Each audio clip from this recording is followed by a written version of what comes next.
Hello and welcome my friends to this week's episode of Lionel's Devil May Cry Peak of Combat, making questionable decisions yet again. With our dear Charging Voltage leaving us stranded while he rides down the sunset on his bike, he managed to come face to face with the Fat Frog before running away from his bills and responsibilities. Surprise surprise, yet again he has shown that he has high damage capability, just that he will definitely get his ass kicked a few times over this particular co-op fight. Wait, you mentioned that he can deal significant damage, but yet can get killed easily. What the hell are you talking about? Well, you will understand when we get into the fight. Strap on my friends, buckle up your seatbelt and enjoy the roller coaster ride while saddling on Cavaliere.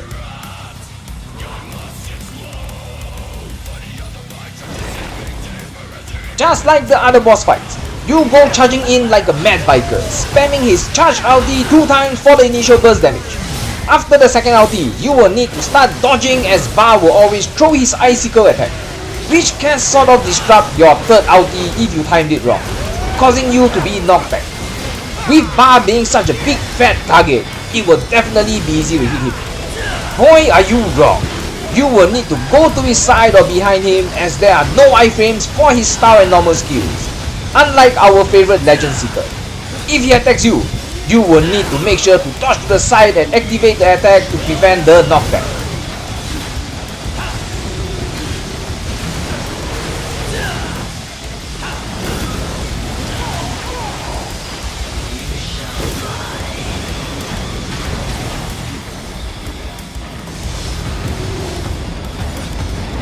Once you enter into the next phase, this is when it can be quite a pain in the ass for him.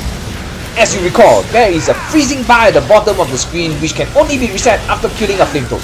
Guess what? He has nothing that is AoE, which means he will get frozen very frequently. What does this mean? You get frozen to death, and if your teammates don't come to the rescue, game over. This is the main issue Charging Voltage will encounter in this fight. Either you keep looking out for flamethrower to kill before your teammate does, or hope for them to save your butt when you are frozen.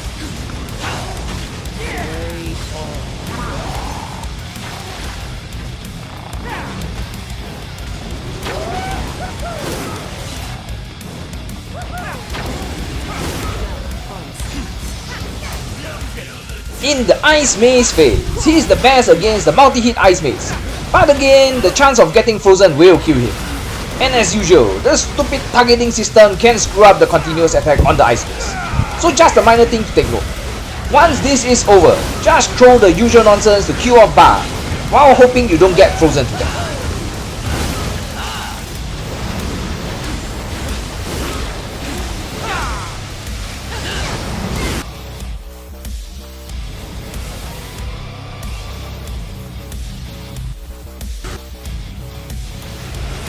And as I have said in my previous video, he can really give Legend Seeker a run for his money. This particular fight where I have a grade 26 Legend Seeker, somehow Charging Voltage is out damaging him for no damn reason. Either it's a skill issue with this player, or Charging Voltage is really much more powerful than expected.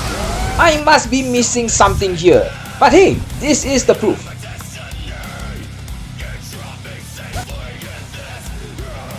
So for all my friends who have Charging Voltage Dante, he is seriously a mixed bag. He can definitely deal decent damage at base as with the correct spacing and timing. And surprisingly, he has outperformed way above my expectations in all the co-op bosses.